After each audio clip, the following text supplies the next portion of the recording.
Yo, Io. What up, though, Jay? Hey, dog. It's fight week, and we got the Spit Bucket presents Canelo Crawford Fight Week, part one, right after this. This is JJ Solomon. This Corey Bradshaw, Mr. IOTBA. Mr. These boys can't touch me on my worst day.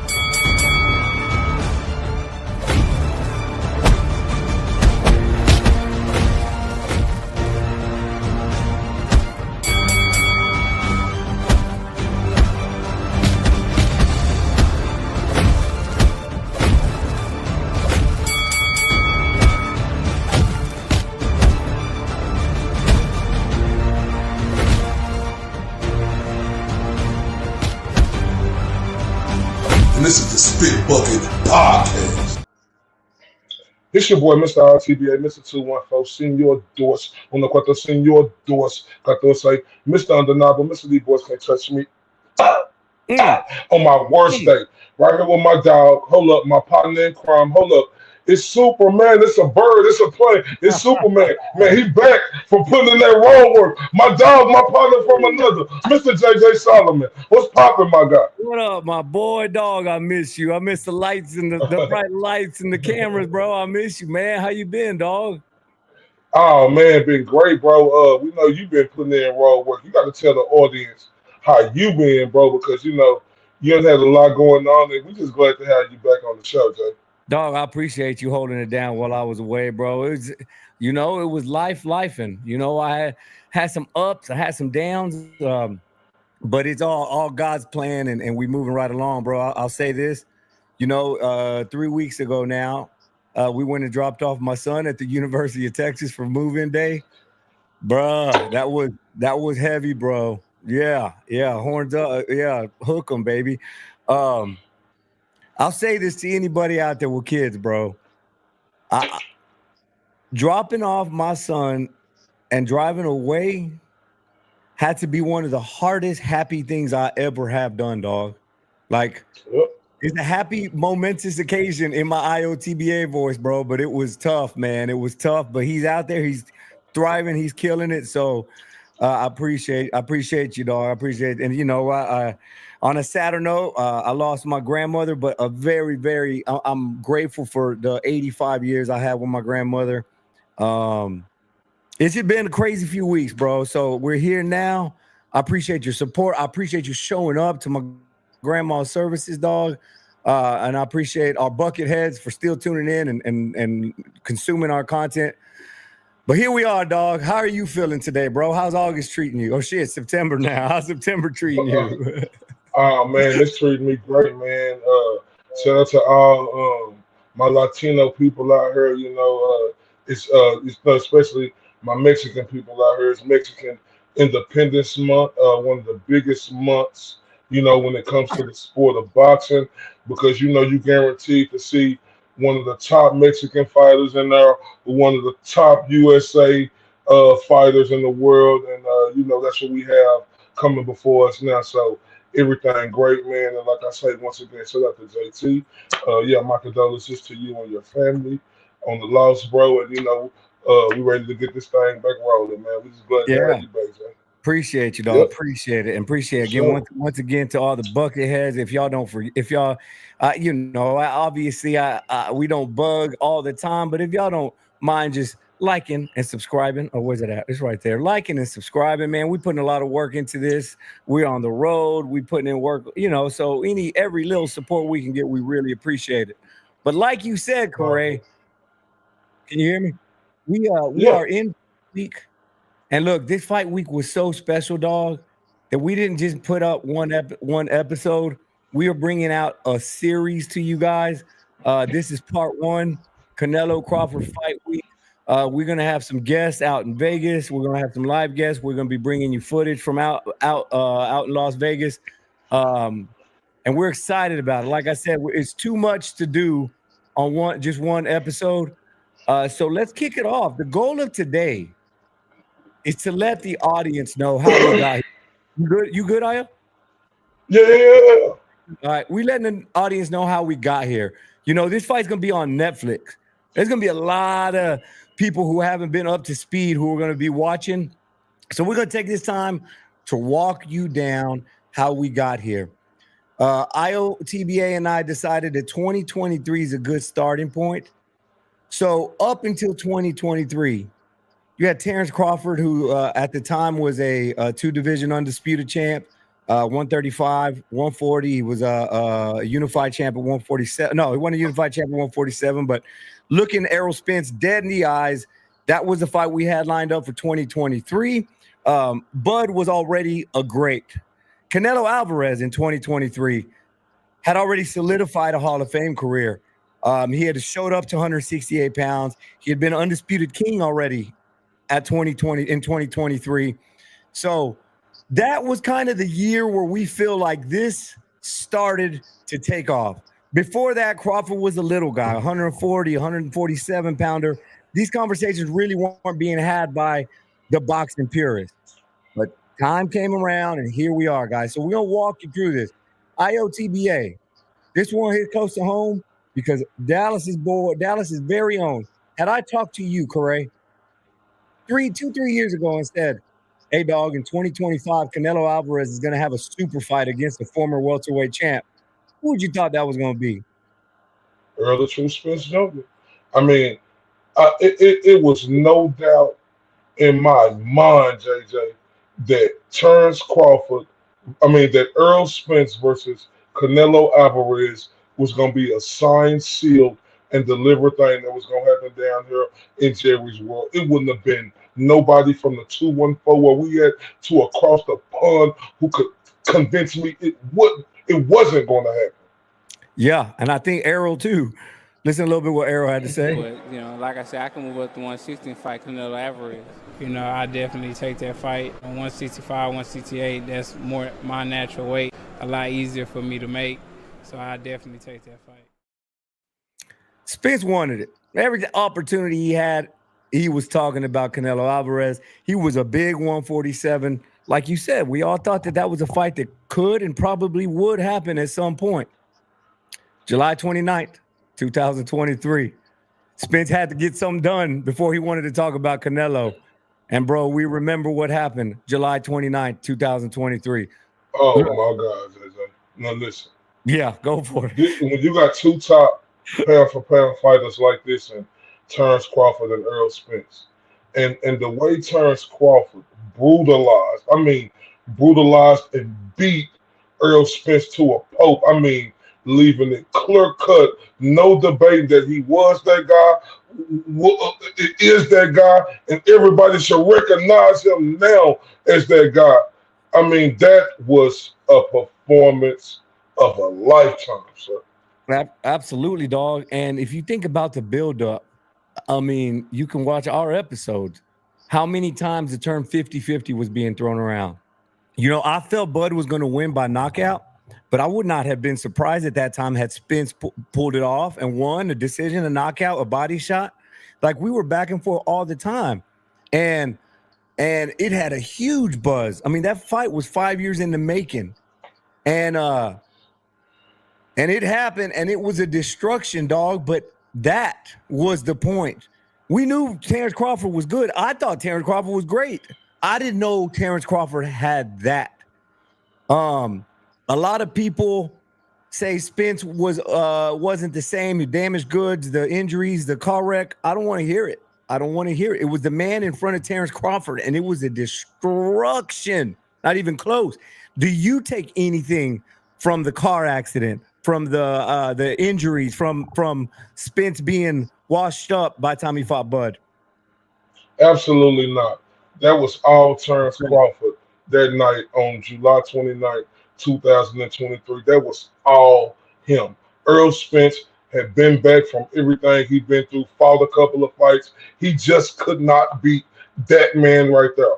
Everybody else he faced, he beat him. So, no, nothing that happened to Earl Spence had nothing to do with that night. Because, JJ, like, you talking about Terrence Crawford going 0 to 100 real quick.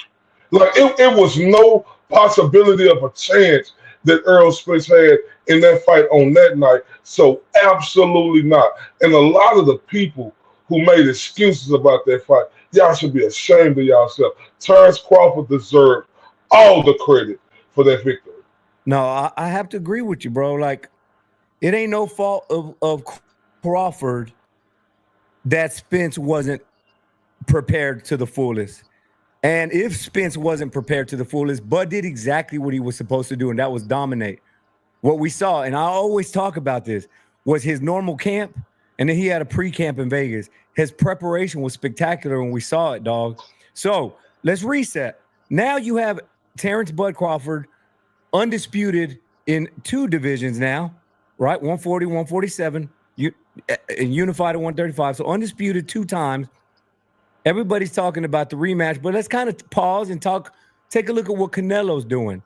At this point, 2023, summer 2023, Canelo signs a deal with PBC, and we get the undisputed versus undisputed, where Canelo is bringing up 154-pound undisputed king, coming off of a bit of well, that doesn't matter. Undisputed versus undisputed. The fight has some buzz, but the fight kind of went as we expected. Canelo dominated a underwhelming Jermell Charlo. What was your thoughts? What'd you take from that fight, dog? I took from that fight that Jermell Charlo, that's the only thing he could do. Like, Canelo was that good and he was that great and everything he brought to the table.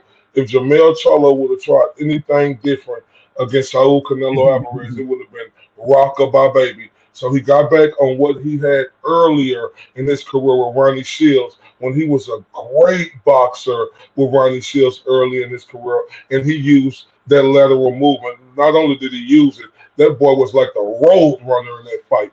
Beat. No doubt, dog.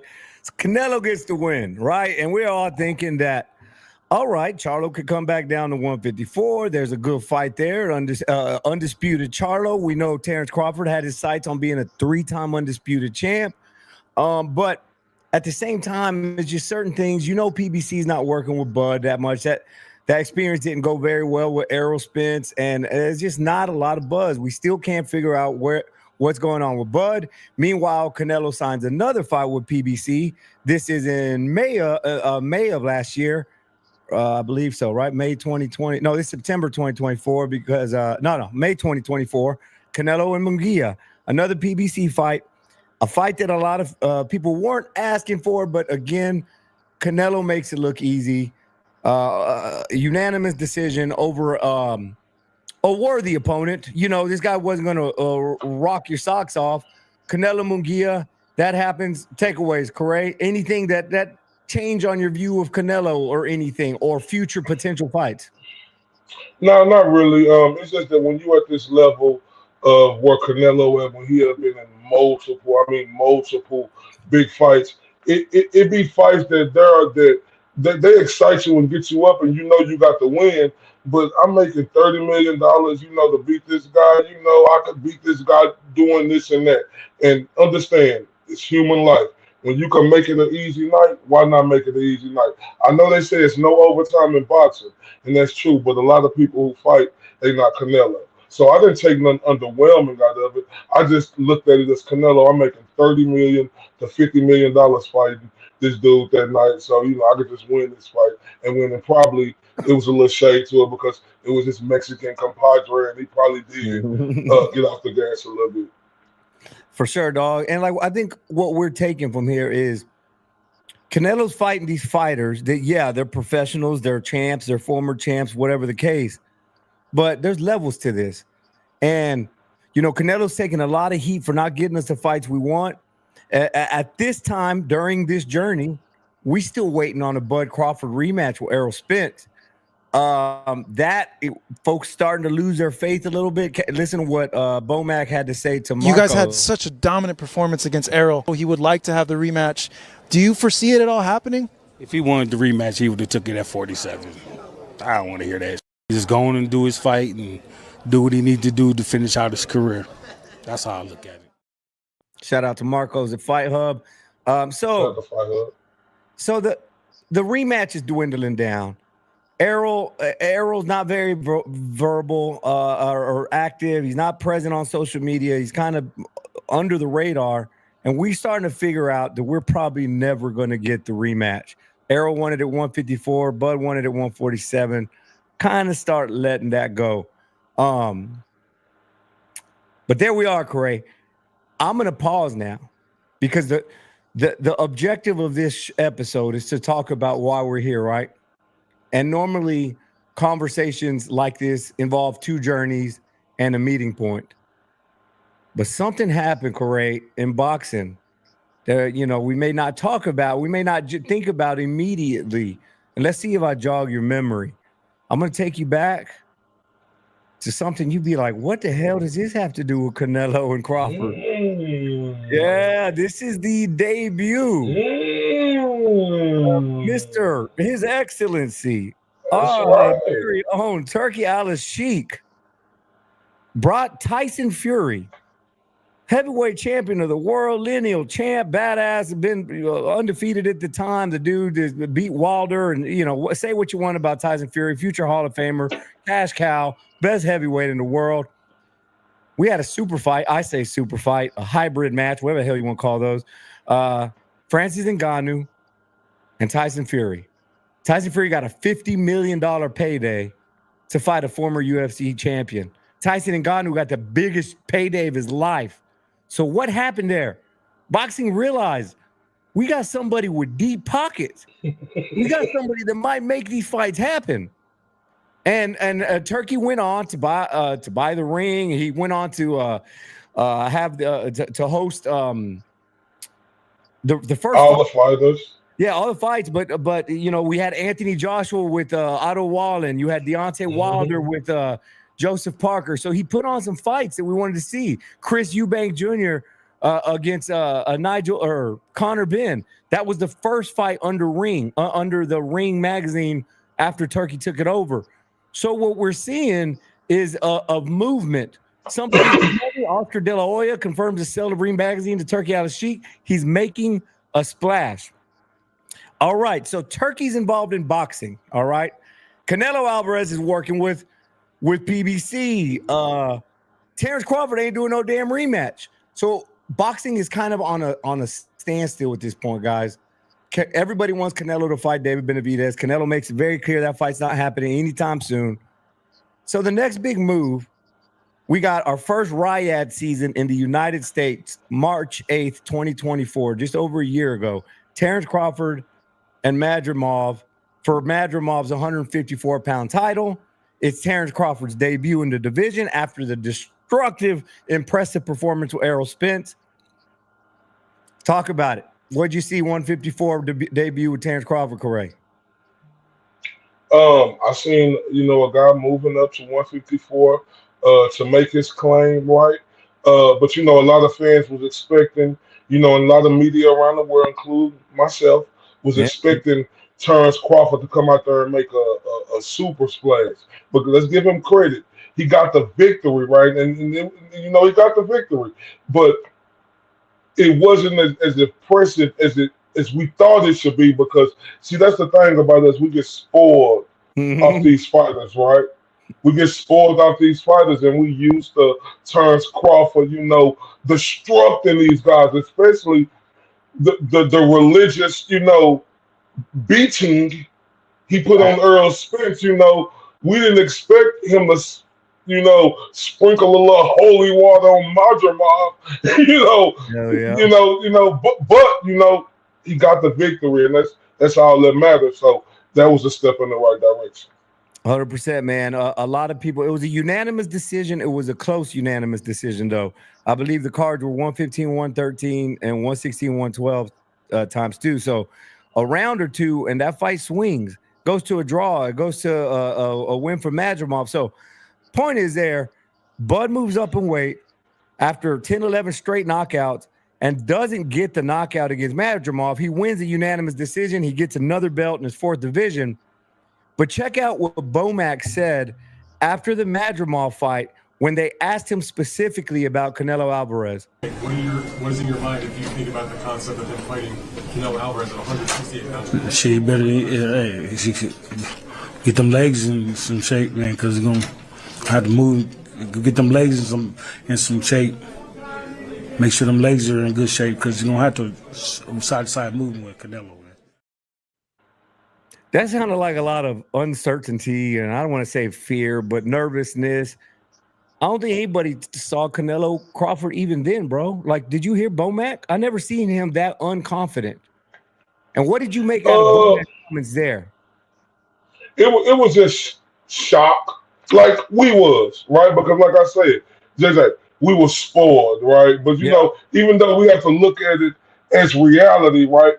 As boxing media and fans, we were spoiled. And just think, Bomac and them been around Terrence Crawford their whole life. They never seen him been in a matchup that competitive like that. So I just think it was a little shock coming off that.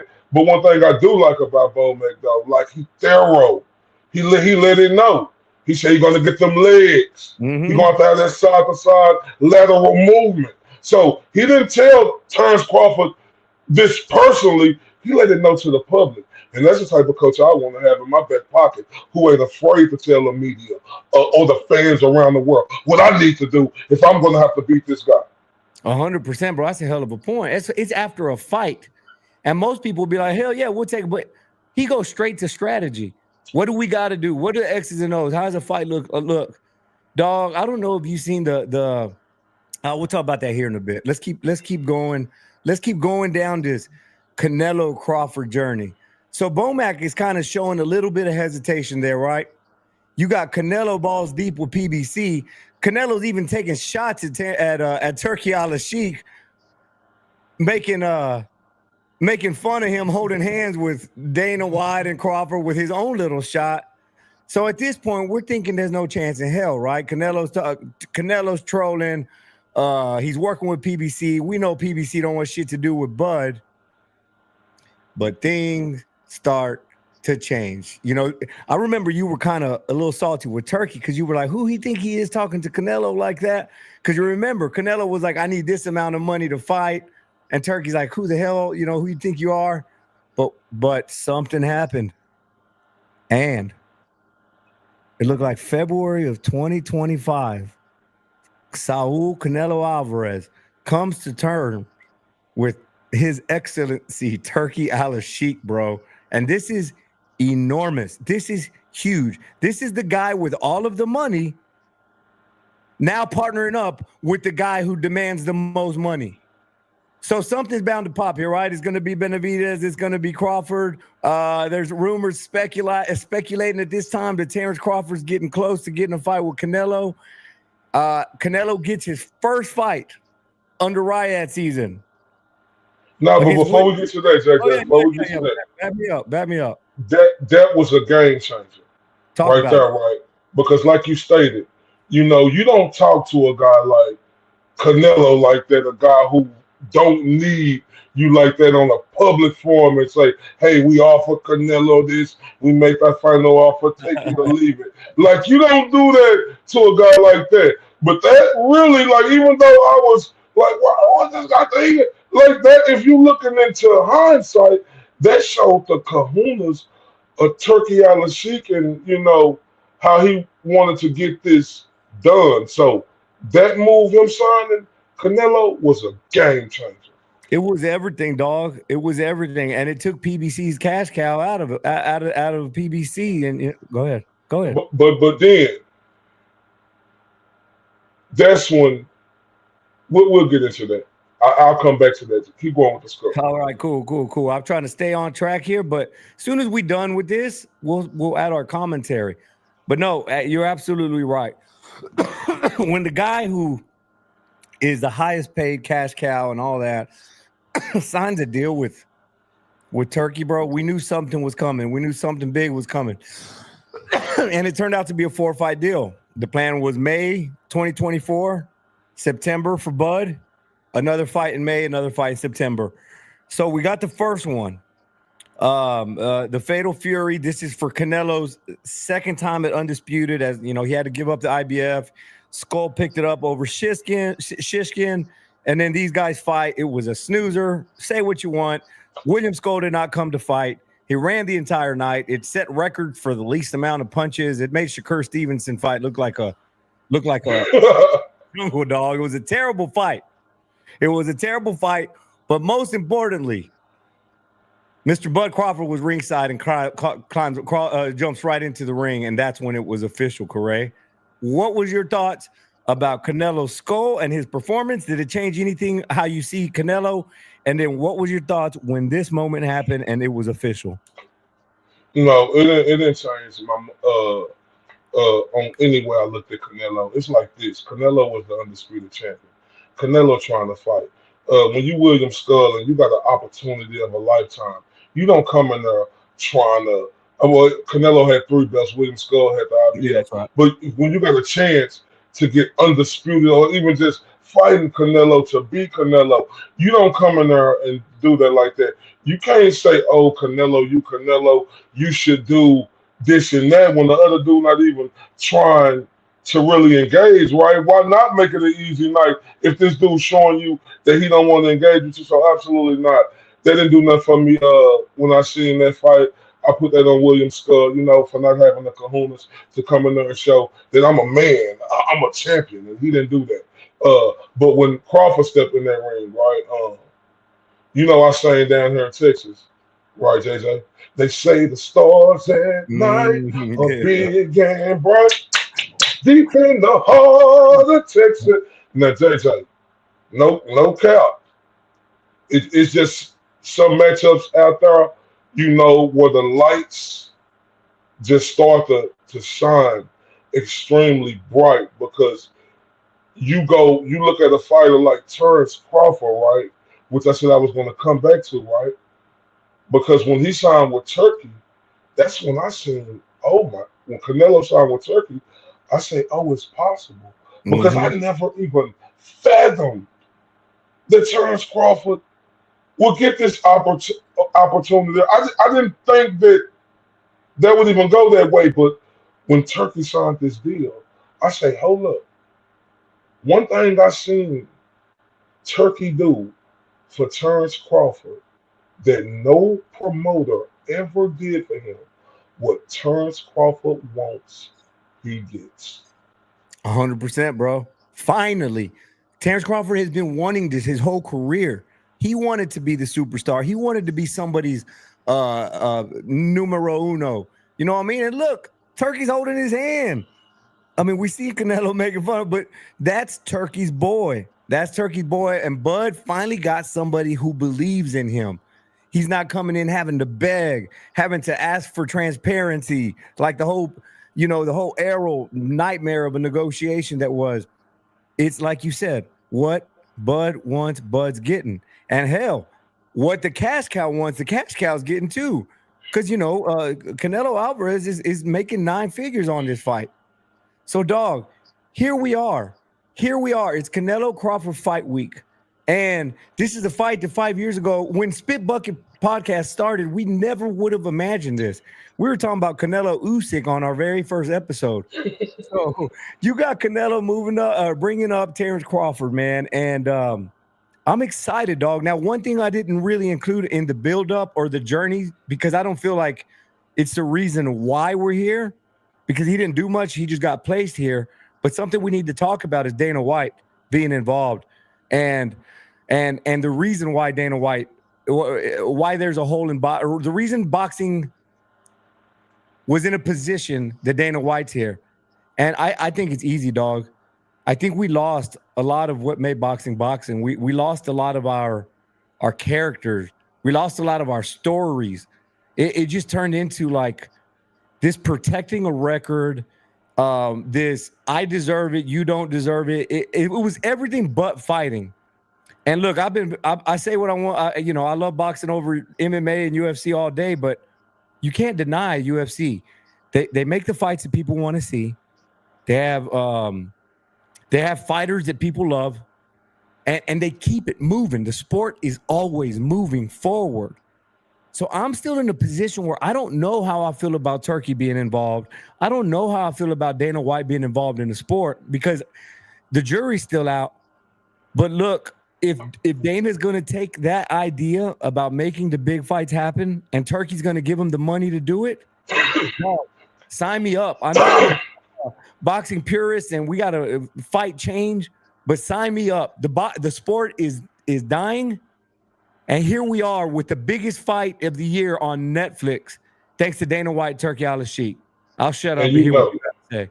No, and you know I'm a UFC guy. You know, I've been a fan of Dana White, 25 plus years since, he been doing UFC. Hey, Jules. Hey, Amanda. You can't see that, can you, Jack? You can see that comment right now. This is my baby. Hi, Ray. Hi, baby. Hey, Jules. Hey, baby Jules. Hey, Joey, JT, if y'all watching out there, salute my second family. But look, Jay, Dana White is my guy, right? It's easy to criticize his structure and the way he do business, but what he did was he turned UFC into $1 billion business, right? And if you a big name and you fight and you win, you do get them big money. You do get them big money fights where you make millions of dollars. See, it's a facade out here, right? Because in UFC, nothing is given to you, right?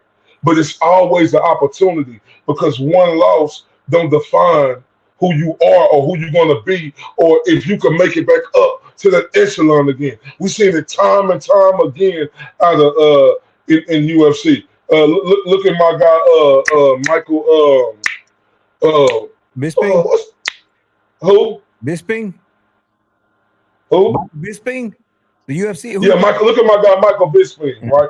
Let's take him for example, right? This guy right here always was right there. Always was right there. Never could get over that edge, right? But he had his shot because he replaced a guy who George St. Pierre was supposed to fight. And Michael Bisping, he came in there and he became champion, bro. The losses didn't define, and that's what's wrong with boxing, and that's why I'm happy with Dana White and Turkey Al-Sheikh, because one thing these fighters got to understand, yeah, Turkey Al-Sheikh is willing to give you that money, but see, this is the thing right here. You have to fight these fights to get that money. You have to not look at, oh, if I lost to this guy or this guy, it's over with for me. Because if you see how Dana White do his business, you should already see the concept, and you can look at a lot of guys and ladies over there in that product of the UFC who have multiple losses and came back and won. And shout out to my girl Amanda Nunez. She's gonna come back, and I can't think of the American girl who. Isn't it Julia? No. Oh, okay. No, Julia Lapine just got the shit beat out of her body. I can't think of this girl. She just like I cannot think of her name, but that's what I'm saying. You could be off, you could lose your belt, you could come back, and you'll get that opportunity if you like that. You can work your way back up and get that.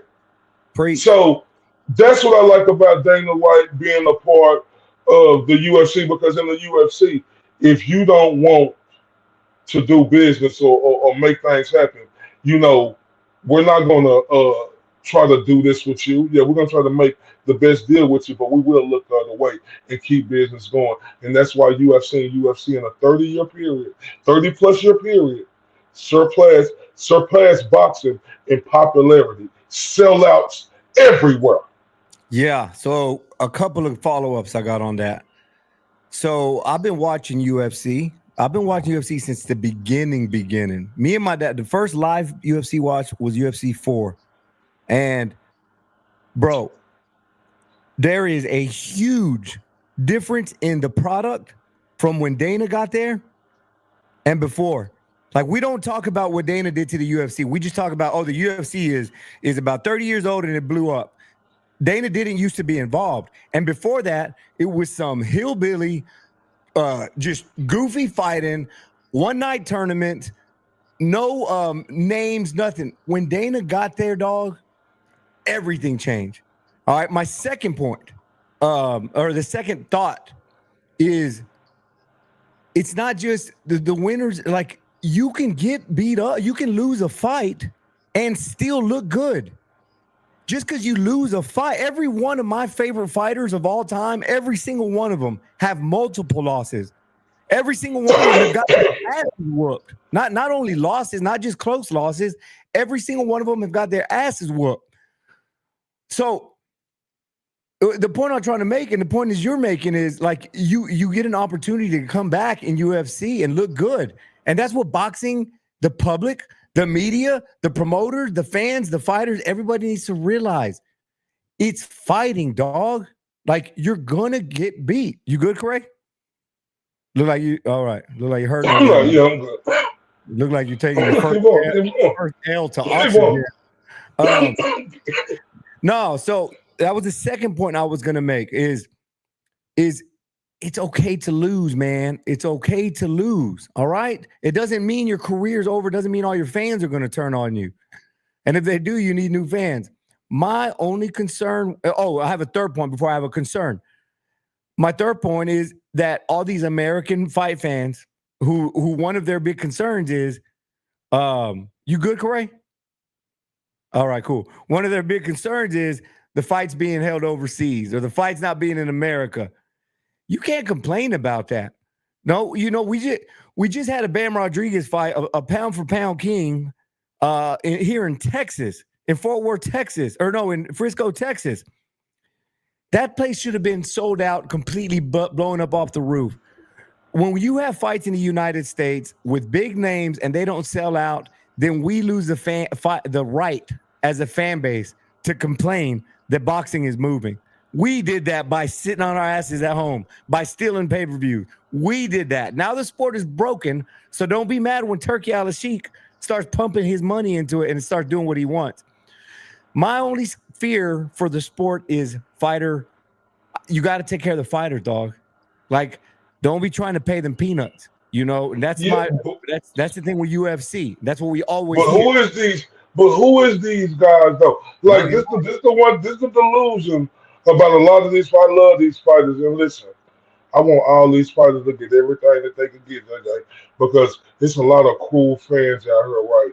And I got to knock myself when I first started my career, in this boxing thing, right? I didn't understand, like it's more than just boxing. These guys are prize fighters, right?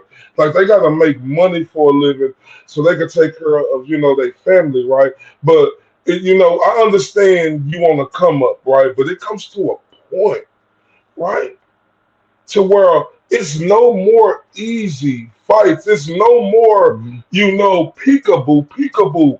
I see you. And look, JJ, Turkey Al-Sheikh is a bad man. He's a bad man. Because look, all these promoters, and look, Eddie Hearn, Oscar De La Hoya, Frank Warren, and whoever else, a big promoter, he came in and got the game, JJ, and ran with it.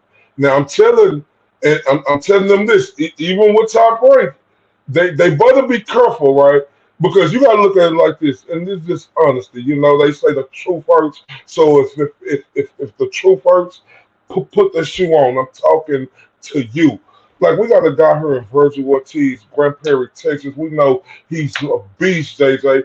Where's this guy championship fight? How did Sebastian Fundora beat this guy to the top of the hill? Why haven't Virgil Ortiz got his shot yet? Why is Virgil Ortiz fighting Erickson Lubin? Shout out to Erickson Lubin. But Erickson Lubin had his time when he been there. How much more proof do we got to see out of Virgil Ortiz to realize he need a championship fight?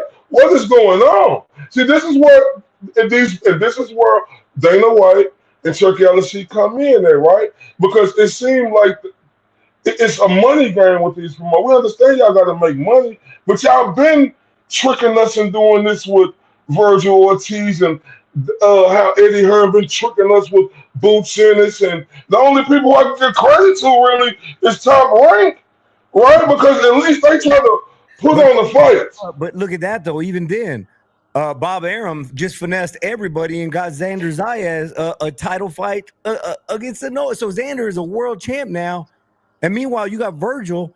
I'm not saying Erickson Lubin's going to beat Virgil, but Erickson Lubin is a tough fight. It ain't going to be no easy walk in the park.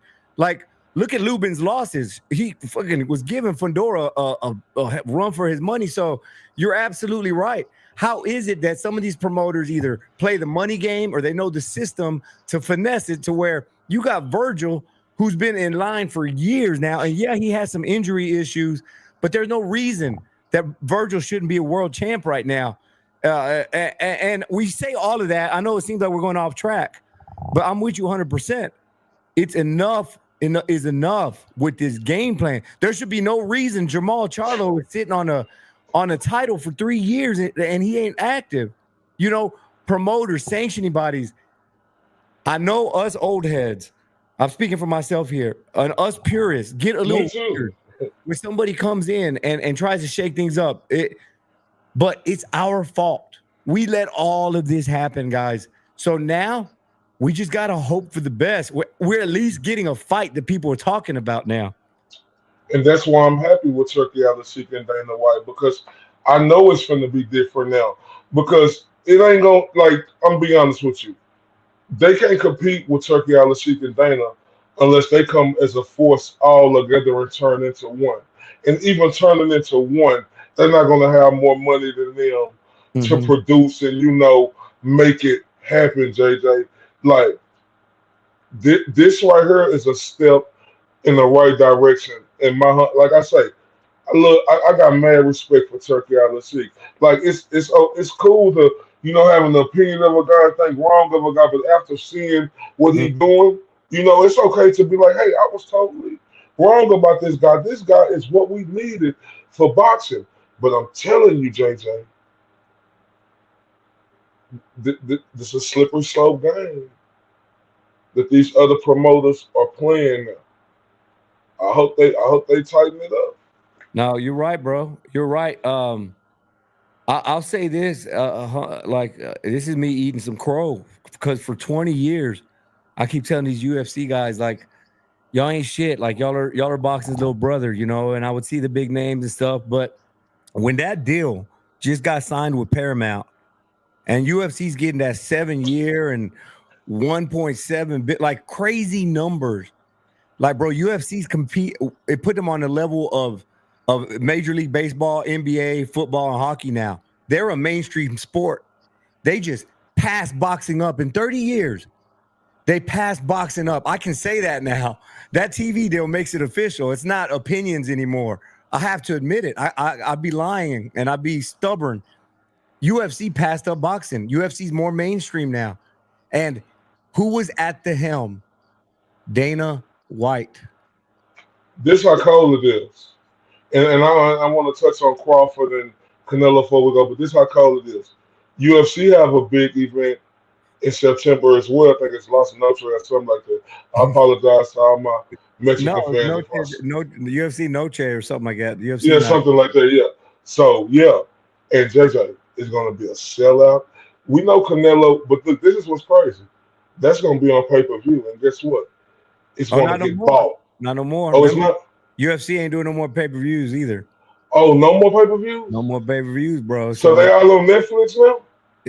They're gonna be on Paramount, I think. I forget where. I think on Paramount. Yeah, Paramount. Oh wow! So JJ, this really changed the game. Again, bro. It's proven our point. Like, somebody says Turkey and Dana are gonna ruin boxing. What does ruin boxing mean? Because boxing seems ruined already. We're not on any TV stations. The only station we can watch boxing on is an app. So we lost everything we had with ESPN. We lost HBO. We lost Showtime. Y'all know the drill. We're on. So what does ruin boxing mean? You mean you're going to have champions not fighting champions? And this is the greatest thing he did. He brought back my favorite ever to that podium to call it. Oh, Max. Jim Lampley. Is Lampley part of the broadcast team for this one? Ain't he a part of it? I thought it was Kellerman. I don't know if Lampley's calling this one. I think Lampley calling it with him. But even though Lampley a part of, he brought Lampley back. Yeah. So think about that. Yeah. Think about the disrespect of, you know, the zone, and I ain't mad at the zone. They did some good things, but just think about that. And I'm not hating because I love my boy Sergio Mora, the Legend Snake. I think he's the best in the business. But Jim Lampley not a part of that. Chris Mannix, Jim Lampley, really? No disrespect. It's just like that's greatness right there. Even Max Kellerman, people, yeah, listen, when it comes to boxing, Max Kellerman is one of the best ever in talking and breaking down. But I don't care what nobody's saying to just bring them figures back. Think of the old timers, right? They getting that feeling again, JJ, because we got them certain guys there again. And God rest his soul, boy. Man, I wish he was still here. God rest his soul to George Foreman if he would have been able to make it to this night right here. No doubt. But I know we went over that, but I want to talk about Terrence Crawford, right? Because I ain't gonna lie to you, I was Terrence Crawford humbled me the most on July 29, 2023. Look, JJ, I knew he was a great fighter, right? But JJ, he went to another level, to the moon and beyond, where he showed not only was he a great fighter, he was a cerebral, legendary, all-time great. You could put him in any mix-up between 135 and 147, right? And if it's one fighter, JJ, on this planet, right, who could come up 2 weight classes, if it's one fighter who could do it, man, it's Terrence Bud Crawford. And JJ, listen, one thing I understand about Terrence Crawford, everything he say, he mean that, bro.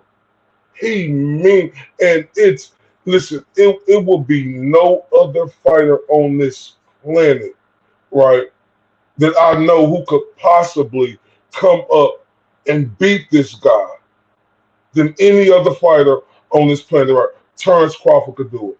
And the one thing he got going for him that's so beautiful, JJ, he don't know how to be beat, JJ. It's insane. And when you don't know how to be beat, that's a different feeling. I don't care if you Canelo or not. No, Canelo, look at me. I ain't never lost. Ain't nobody ever been able to magnify or manipulate me in that boxing ring. I have always been an alpha. Look at my record, sir. And JJ, last thing. This one thing that I love about Terrence Crawford, we know he's a great fighter, all-time great. But the one thing that makes him so great, besides his skills and the artistry, he doing that square circle from the north to the south to the east to the west, it's how stubborn he is, JJ. How mean he is, JJ. Like, JJ, Crawford's stubbornness, that right there puts him on a different level, JJ. And that's why if it's anybody who could beat Canelo, like, that you could point out clear cut, no debate, it's him. Agreed, bro. And on the same note, right? Because Crawford is going to immediately get catapulted into top 10, top 5 of all-time conversations if he pulls this off Saturday. But I know a lot of boxing fans, are ready to not give Canelo credit if he wins this fight because, yeah, you read the headlines and you read if you're just reading on paper, yeah, Canelo's bringing somebody up in weight. Yeah, he's fighting a naturally smaller guy and all that. I don't want to hear anybody because Canelo's risking it all here. Like, Canelo loses, this hurts his legacy. But if Canelo wins this fight, I don't want to hear he was supposed to win that fight. Canelo is going to be fighting the very best version of Terrence Crawford that any of us have ever seen. And that is the reason Canelo deserves all the credit in the world if he wins on Saturday. Because we saw just 2 years ago, July 2023, a very scary man from Omaha, Nebraska. This guy that's hanging out in Vegas right now that we're about to see on Saturday is going to be the best version we've ever seen. And that, for me, is all I need to know to give Canelo every bit of credit he deserves if he walks away with his win, especially if he does it convincingly, dog. So I love what you say about Bud, but the public needs to learn what's on the line for Canelo too. Boy, you hit the nail in the coffin right there with that one, JJ. Because listen, the one thing Crawford got going against him that is just like clear cut, no debating. You can't even do nothing. I don't care if you got the biggest movement in the world, you couldn't push this. Going against Canelo, Canelo ain't never beat a guy with that type of style as Crawford, right? Crawford can do a lot of them things that them other people did to beat Canelo. And listen to me.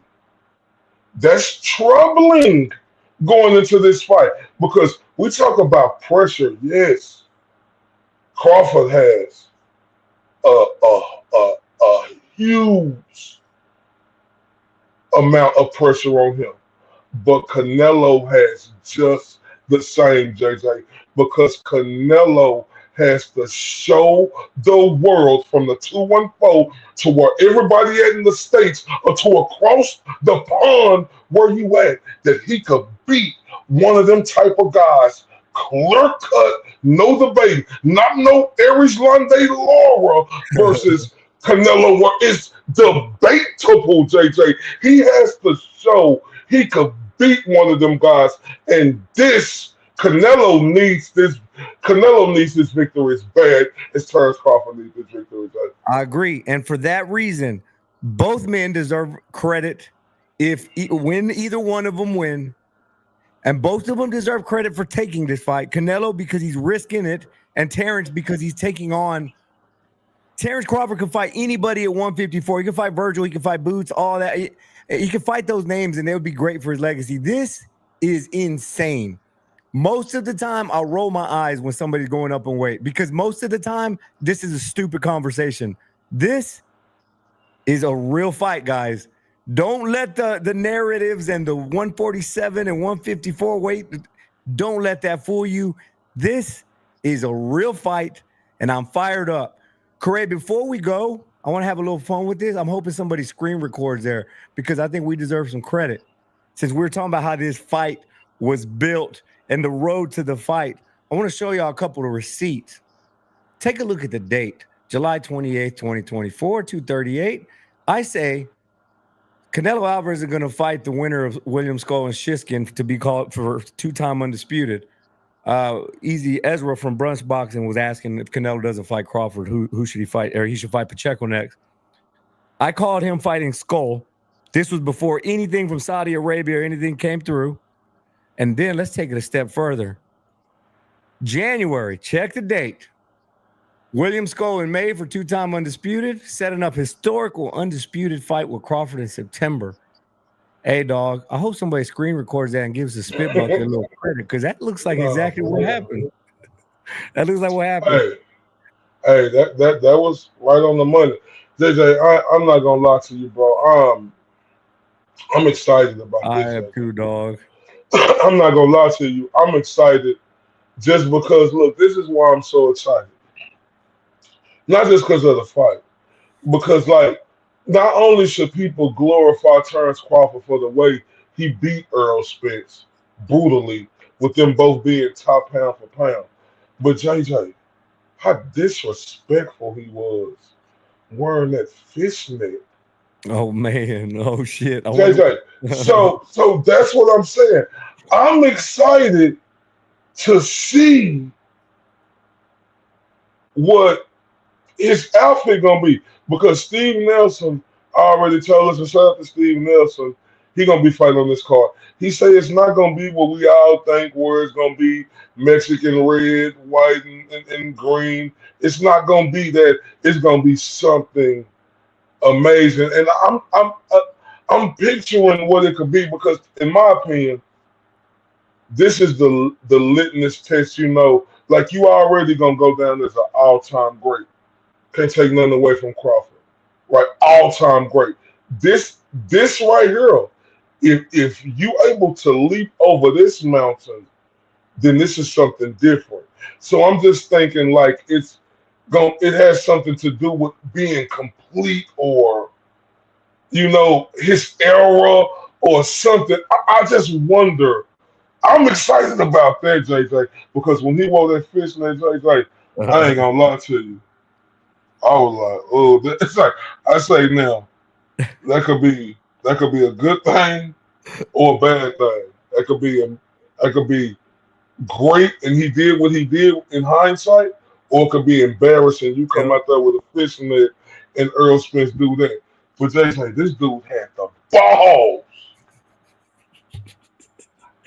Bro, dog, I'm telling you, there's nobody like Bud, and I don't know if you've seen the Netflix, the countdown, the 2 episodes, bro. Like, I fell in love with both these dudes. Like, let's take a second.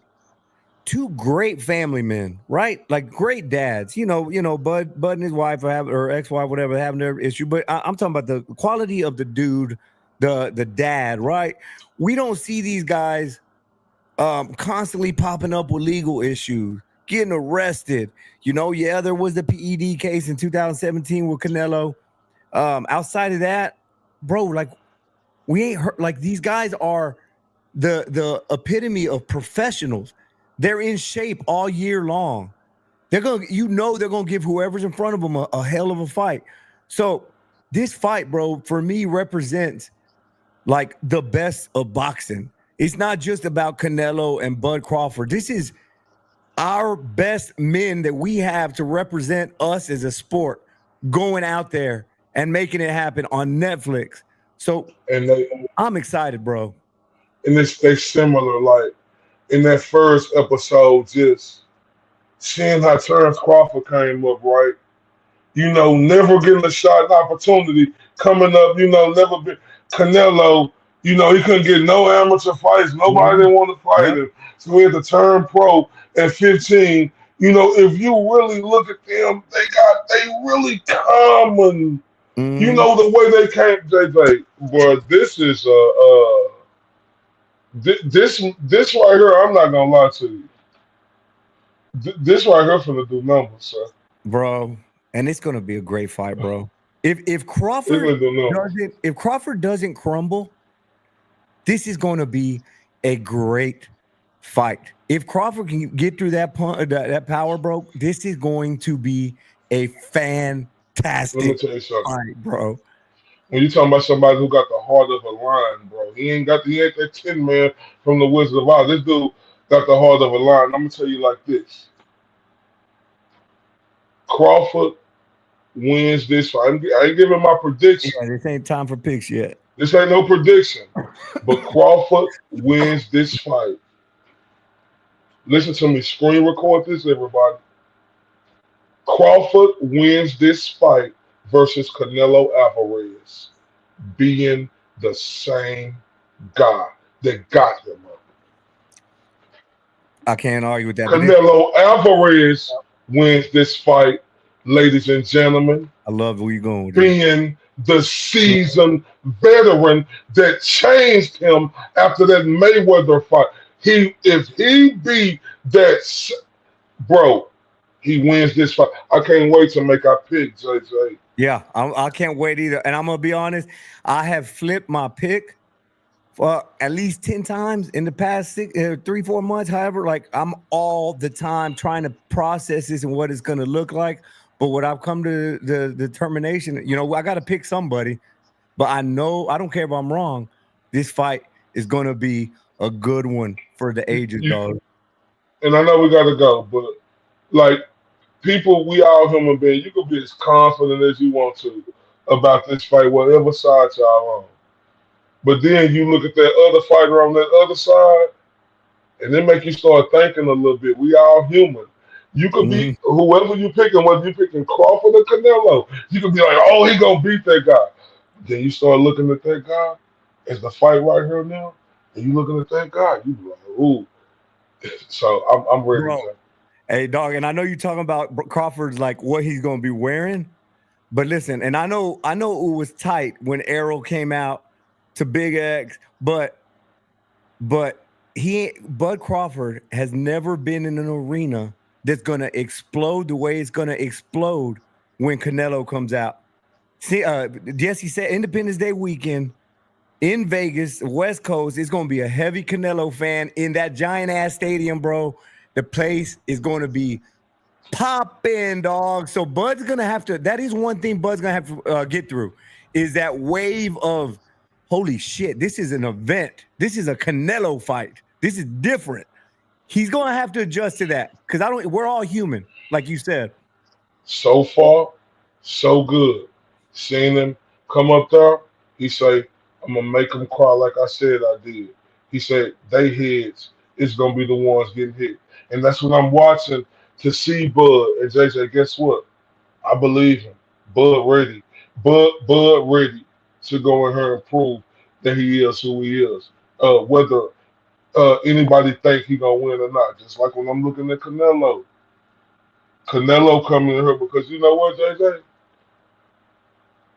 I think, I know we got to go, but I always thought that Crawford had poked the barrel until, we did the game planning tonight. And I seen, Canelo playing like he was holding hands. Hell yeah. Hell yeah. It go, bro. Canelo knows what he's doing. No, so Canelo really poked that bro playing, like he held it, with Crawford, right? And Crawford poked him back, coming up to him. Then I'm right here now. So I think it's even. So I think this is scintillating right now, and I can't wait to Saturday night. Unfortunately, I'm not going to be in Vegas representing the Split Bucket Podcast, but you're going to be in Vegas representing the Split Bucket Podcast. Yeah, you'll hold it down, bro. We'll hold it down. So here's the thing. Y'all stay tuned. Please subscribe. Please follow us. Please hit that notification bell because this isn't just a one episode thing. We got part 2 coming up tomorrow. And throughout the week, we're going to be streaming from Vegas. We've got some special guests that have already confirmed, fighters, media guys. So y'all stay tuned because it's a big week. And then we got our Pick'em show. We haven't decided if it's going to be Friday or Saturday yet because if you've been to Vegas during fight week, y'all know it's crazy. So we'll have our pick 'em fight. But I'm gonna say this: when I do my picks, I am assuming that we are going to see the best version of both guys. I'm not going to play this game of, oh well, Bud might get old overnight, or Canelo's look kind of weak the past 4 years. I'm assuming we're getting prime Canelo versus prime Bud, and that's what I'm making my picks off of because that's all we have. I 100% agree. Now, JJ, leading up to the fight, that's what we do.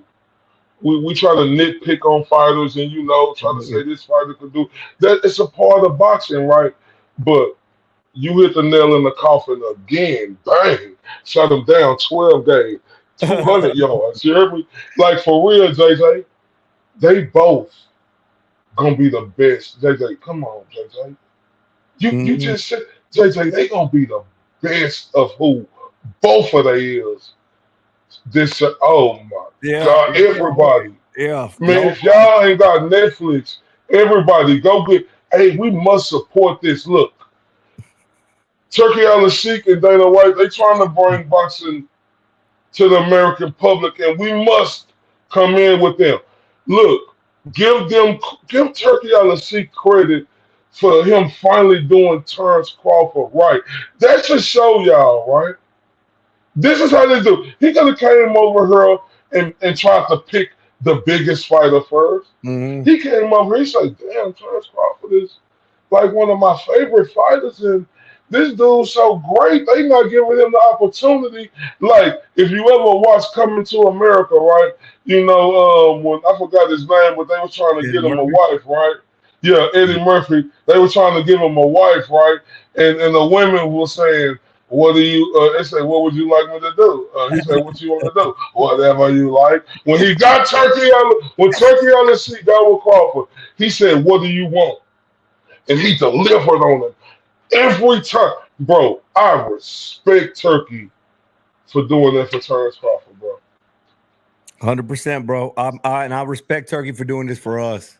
Yep. You know, and hopefully we have a day where boxing is free and it's on a major network again. But look, it starts here. And to your point, Io, support this fight, guys, especially the young crowd. Look, back in the 90s, dog, we used to have fight parties. And like when it was a pay-per-view, everybody would throw a 10 on the little table. And that would be it. Pay-per-view never felt expensive because everybody was throwing $5, $10. So it wasn't a big deal. We didn't have to steal the fights. But this weekend, it's free on Netflix, guys. So have a party.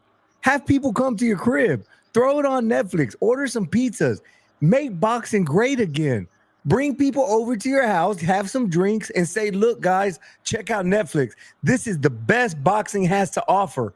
Now come and support the sport because we got plenty more of this. That's what we need to do this weekend. It's huge, guys. It's huge. And boxing is hanging on by the hair on my chinny chin. Go support it. Tell your friends. Tell your family. I don't care if you ever subscribe to Spit Bucket again. Go watch this fight and tell everybody. No, hold up. We do want you to subscribe to Spit Bucket Podcast. We're going to let JJ recap that thing. Everybody on Twitter, Facebook, Instagram, wherever y'all at, please come over here to YouTube and subscribe to the Spit Bucket Podcast. Pretty quick. It don't take number 5 seconds, and we'll definitely appreciate you for sure. Much love, man. Much love, appreciation to everybody again. Y'all tune in. We got part 2 coming up tomorrow, and then 3 and 4 and all of that. So a big fight week. We're doing things a little bit different. But Io, let's wrap it up for the day. If you ain't got no parting words, 24 hours from now, I'll be in Las Vegas. If you guys see me, I'll have a backpack on me, and in that backpack there will be shirts. So just come tap me on my shoulder if you want to get. If you want to be an official Buckethead and rock some TSB gear while you're in Vegas, just holler at me, take some pictures, and hand out shirts and all that good stuff. But Corey, great show, man. We're here, bro. I'm excited. Let's go. Yeah. So, like I said, everybody, y'all make sure y'all show up and show out down there in Las Vegas. Y'all support the Spit Bucket podcast. My guy JJ, he's gonna be down there on a solo mission. He got them shirts to give out. Man, y'all see us so fresh and so clean. Nobody coming like this. Stop playing with us. Who put thought into thinking and thinking into thought when it comes to that? No, I'm just kidding. Salute to everybody because I like a lot of people merchandise. But hey, y'all make sure because JJ gonna be in Vegas. We're still gonna be going live. Like he said, we got some special people lined up. Y'all tune in because definitely we're gonna show up and show out. Salute. Have a good night. This is JJ Solomon. This Corey Bradshaw, Mr. IOTBA, Mr. These Boys Can't Touch Me.